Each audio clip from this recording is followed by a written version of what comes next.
Alors on est avec Yvan Slatkin, qui est l'héritier du nom de la maison Slatkin, qui fête cette année les 100 ans. Bon anniversaire, dit-on, dans les bonnes familles. Merci. Yvan, vous êtes à la tête d'une grosse maison, la maison genevoise, que tout auteur de Genève et de Suisse connaît. Quel est le lien avec 2018, 1918? Est-ce qu'il y a une filiation par hasard?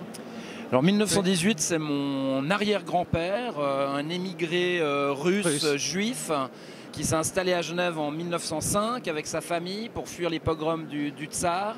Et puis en 1918, il se retrouve ruiné suite à la guerre, suite à la révolution russe.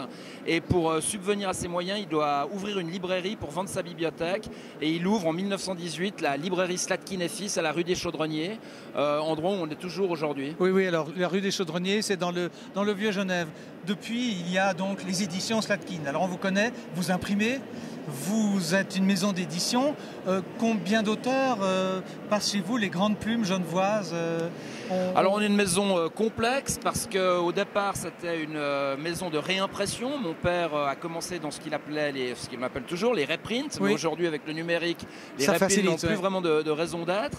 Puis de fil en aiguille, il a racheté une maison à Paris, les éditions Honoré Champion, éditeur spécialisé dans l'érudition française. Début des années 80, il se lance dans l'édition régionaliste en Suisse, à Genève. Et puis depuis 2016, on a ouvert une nouvelle marque, Slatkin et compagnie, littérature générale depuis Paris. Voilà un petit peu la diversité de ce qu'on fait. Alors en nombre d'auteurs, si je prends les reprints, Honoré Champion, Slatkin et compagnie et les éditions Slatkin, on se retrouve à près de plus de 10 000 auteurs. Ce qui est extraordinaire. Vous avez débarqué avec la responsabilité du nom. Vous avez racheté la maison Cabedita. On salue Eric Caboussa qui fait partie de votre groupe maintenant. Vous avez encore grandi, vous avez agrandi votre catalogue. Tout à fait, parce qu'aujourd'hui, alors on a deux axes. Au niveau régional, il faut avoir plus de volume que le simple volume qu'on avait avec les éditions Slatkin, parce que le régionalisme reste une niche très intéressante, mais qui se tasse quand même un petit peu. Donc avec le rachat des éditions Cabedita, ça nous donne un plus grand volant, j'ai envie de dire, pour agir au niveau régional, avec une structure qui reste à peu près la même. Et puis il y a le développement de Slatkin et compagnie sur Paris, où ça c'est pour aller capter le grand public francophone, mais alors en France, au Québec, en Belgique, en Suisse. Avec un auteur dont on ne taira pas le nom, qui est Marc Woltenhauer, que vous avez récupéré. Il y a Marc, oui, on a publié son deuxième roman, Qui a tué Heidi. On se prépare à travailler sur le troisième, qui est prévu pour le début de l'année prochaine, si tout va bien.